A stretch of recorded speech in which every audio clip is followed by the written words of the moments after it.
এই সেদিন তুই ওটা কার সাথে ছিলিস রে? কোন দিন বলতো? এই তো পরশুদিন ডমিনোজের সামনে। ও, নীল রঙের কুর্তি পরে এসেছিল তো আমার ছোটবেলার বান্ধবী নিশা। বাহ বাহ বাহ, মেয়েটা কি পরে এসেছিল সেটাও দেখে খুব ভালোভাবে দেখা হয়েছে। কই আমি যে ডেইলি এত সুন্দর করে সেজে সেটা আমাকে তো কোনোদিনও দেখিস না। আজ একটু কোনোদিন আমাকে কমপ্লিমেন্ট দিয়েছিস যে আমাকে দেখতে সুন্দর লাগছে। খুব ভালো, তুই না ওই মেয়েটার সাথেই থাক, বুঝলি তো? আরে তোর আমার সাথে আর থাকতে হবে না, আমি তোর সাথে আর থাকবোই না। ব্রেকআপ, যাও আরে সাথে থাক, আমি যা। কি করলাম?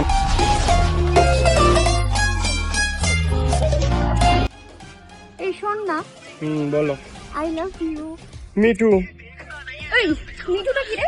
তুই আমাকে আই লাভ ইউ উত্তর আই লাভ ইউ বলতে পারিস না? অন্য মেয়েকে তো কমপ্লিমেন্ট দেওয়ার সময় খুব মনে থাকে তোর। আমি তোর সাথে আর থাকবোই না, তুই আমাকে একটু ভালোবাসিস না। আরে আমি কি করলাম? এই মেয়েটাকে দেখ, সুন্দর না? হ্যাঁ বেশ সুন্দর দেখতে। কে এটা? হ্যাঁ সুন্দর তো লাগবেই, আমাকে তো বলিস না কোনোদিন সুন্দর লাগছে। আমি যদি এত সুন্দর করে সেজেছি কোনোদিন তো বলিস না আমাকে ভালো লাগছে। আমাকে বলতে তো সবাইকে খুব সুন্দর লাগে সবসময়। তুই সবসময় কথার মাঝে আমার এক্স কে কেন টেনে আনিস? তোর খুব গায়ে লাগছে দেখছি আজকে। তোর যদি এত গায়ে লেগে থাকে তুই এক্সের কাছে ফিরে যা না। আমার সাথে কেন পড়ে আছে? তোর তো আমার প্রতি কোনো কিছু নেই, আমার প্রতি কেয়ার নেই, কিছু নেই, কোনো তোর তো আমার প্রতি কোনো ভালোবাসাই নেই। তুই এক্সের কাছে ফিরে যা। তোকে আরে আমি আমার কাছে তো আমার কাছে তো তুই আছিস। শোন না, তোকে একটা কথা বলি, তুই আমাকে বিশ্বাস করে সবকিছু শেয়ার করতে পারিস।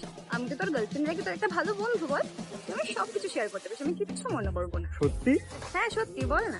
জানিস আমি না আমার এক্স কে এখনো ভুলতে পারিনি ঠিক করে। আমি জানতাম তুই আমাকে চিট করছিস। তুই আমার সাথে রিলেশনে থেকে তুই এখনো তোর এক্স কে ভুলতে পারিসনি। তার মানে তোর মাথা সারাক্ষণ শুধু তোর এক্স এর কথাই চলে। তোর আমাকে নিয়ে কখনো মাথাতে কিচ্ছু করে না।